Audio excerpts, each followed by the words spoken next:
In July 2015, the story of 68-year-old Tamara Samsonova from Dimitrov Street became a bestseller.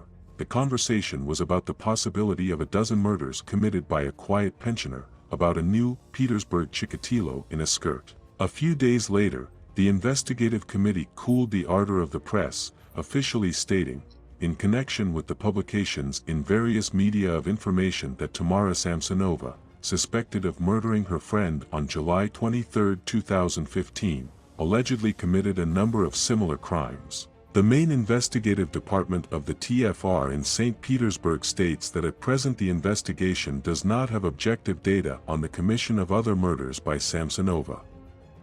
The investigation was underway. Forensic psychiatric examination found Samsonova paranoid schizophrenia.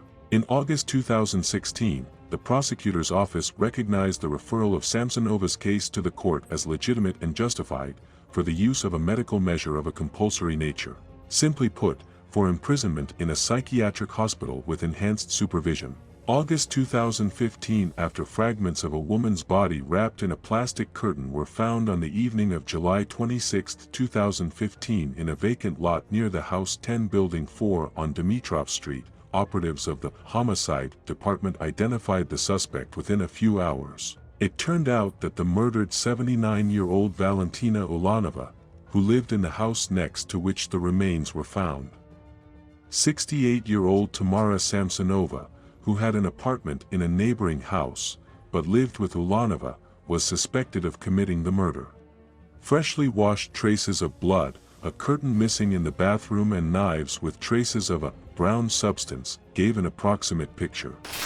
Hey, I'm not going to beat around the bush. You have to subscribe to the channel and like it so you don't miss new videos.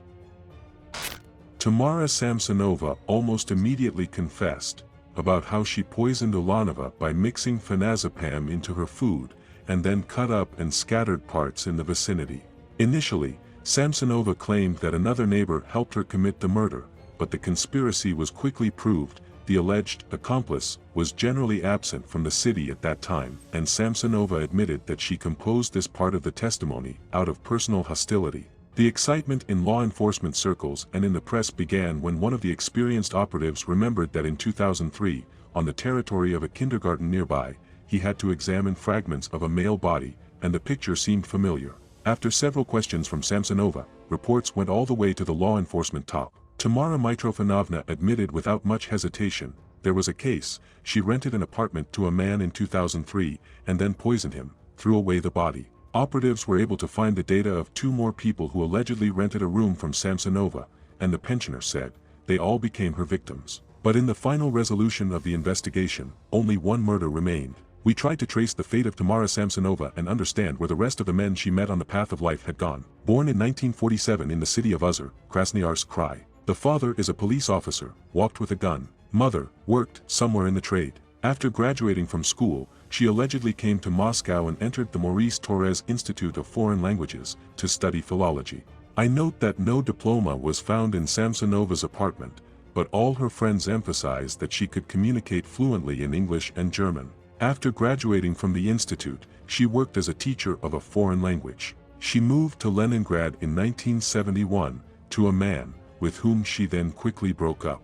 I did not work in my specialty. I got a job as a nanny in a hospital. In 1971, she married Leonid Samsonov and moved to his apartment on Dimitrov Street. After marriage, she went to work as a floor attendant in the European. She had no children. The first reliable information about the life of Tamara Samsonova dates back to the 90s. Investigators found a psychiatrist to whom she had sought advice. Samsonova came to the Office of Social and Psychological Assistance in 1996 voluntarily, together with her husband, who was still alive at that time.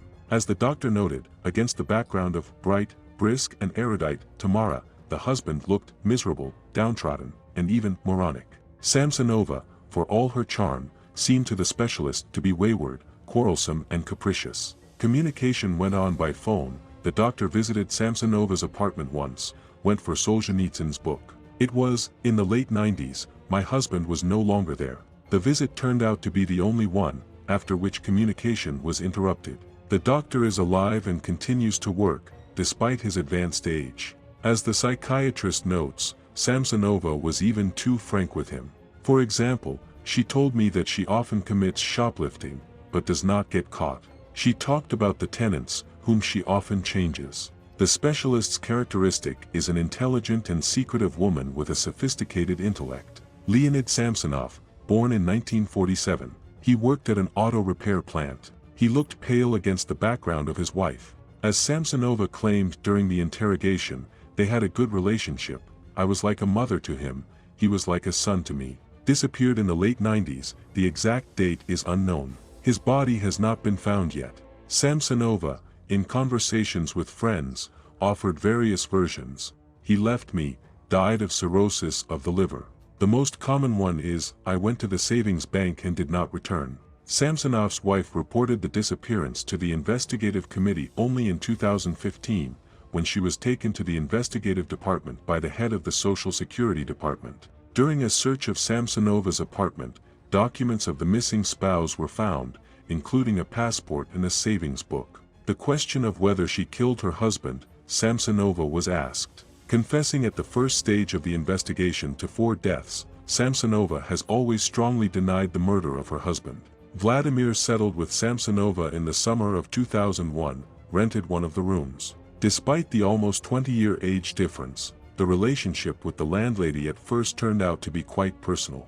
A month or 2 later, as Vladimir told the investigation, he stopped having an intimate relationship with Samsonova. In December 2001, he ended up in the hospital with symptoms of poisoning. Doctors could not determine which drug could cause his health disorder. After detoxification procedures, there were no traces of poison in the body. After being discharged from the hospital, Vladimir immediately moved out of the apartment from Samsonova, and he is still alive and well. The next tenants of the grandmother were less lucky. A fragment of a man's body with a tattoo on his shoulder was discovered by schoolchildren in the courtyard of a kindergarten at 11 Kupchinskaya Street, Building 3, in the fall of 2003.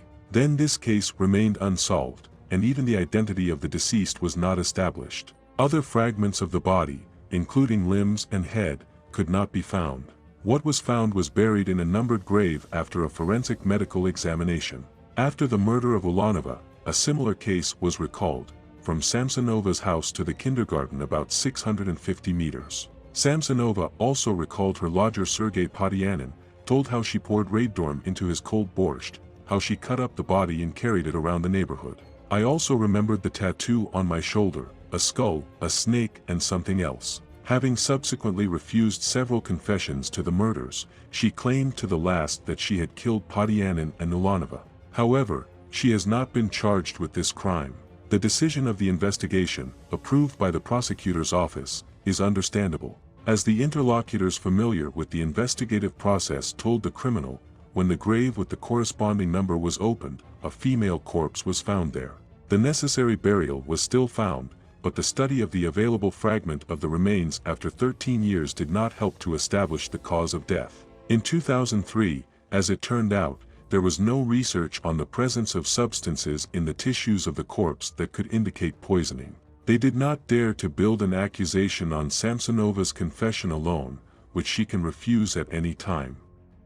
Alexander Beryshev met Samsonova in 2003 by chance, while walking along Sadovia Street. He was with his common-law wife Larissa, Samsonov with a man named Gennady.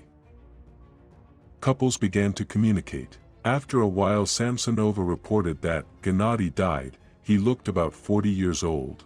Communication initially took place mainly between Samsonova and Larissa, but gradually Beryshev began to approach the phone more often. A year after they met, as Larissa said, Beryshev announced that after 7 years of living together, he decided to leave for Samsonova. And he went to Tamara in Kupchino. He called Larissa several times, 2 or 3 days after the move. The last call was a week later, and the conversation was abruptly interrupted. No one else saw Alexander Beryshev alive or dead. According to Larissa, Beryshev had very warm relations with his sister's family, especially with his nephew.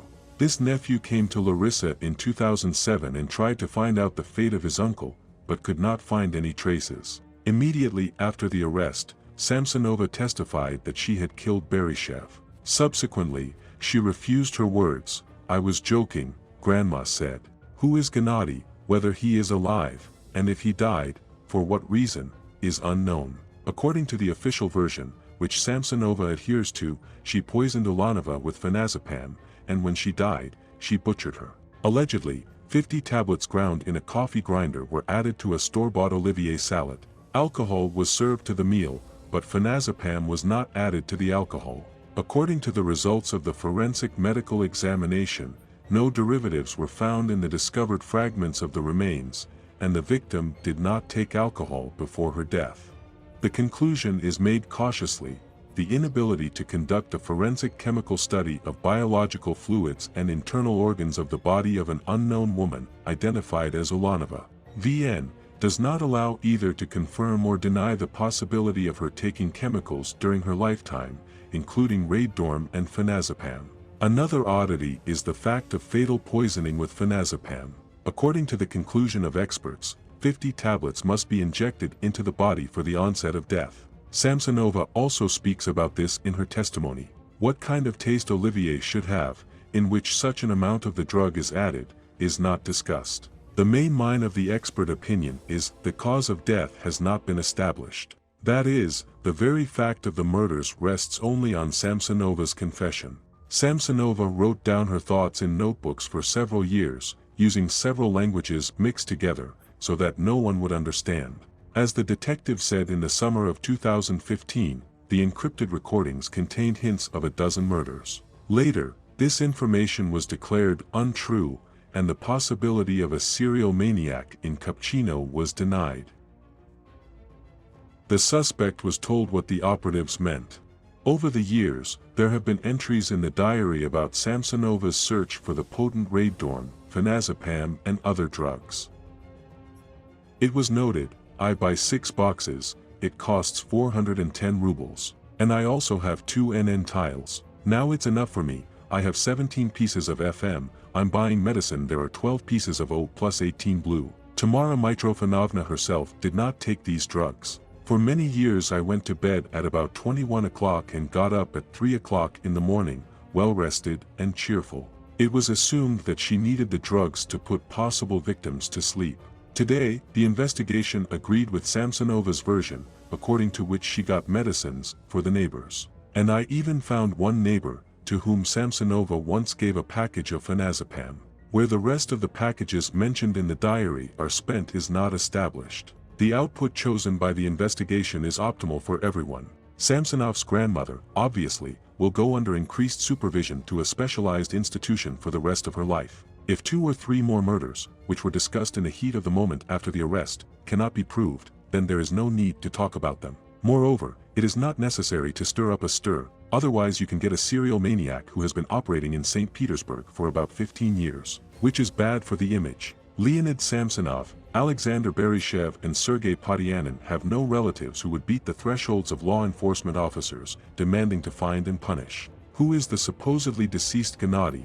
And it is not known at all. Neither the names nor the fate of the other tenants of the grandmother are also unknown. According to Samsonova's defense lawyer Konstantin Sazonov, the defense is also satisfied with the position of the investigation. "My client insists on her confession to the murder of Ulanova. We agree with the conclusions of the forensic psychiatric examination about Samsonova's illness. We consider the decision to send the case to court for the application of a compulsory medical measure to be lawful and justified. Mere trifles remain unexplained. For example, where is the head, internal organs, and in general all the limbs of Ulanova, and the corresponding body parts of the deceased Sergei Podyanin? Where are the bodies of Leonid Samsonov and Alexander Beryshev?" The whole process of removing Ulanova's body from the apartment was recorded by a video camera in the entrance, and it is clear that Samsonova could not take the evidence far.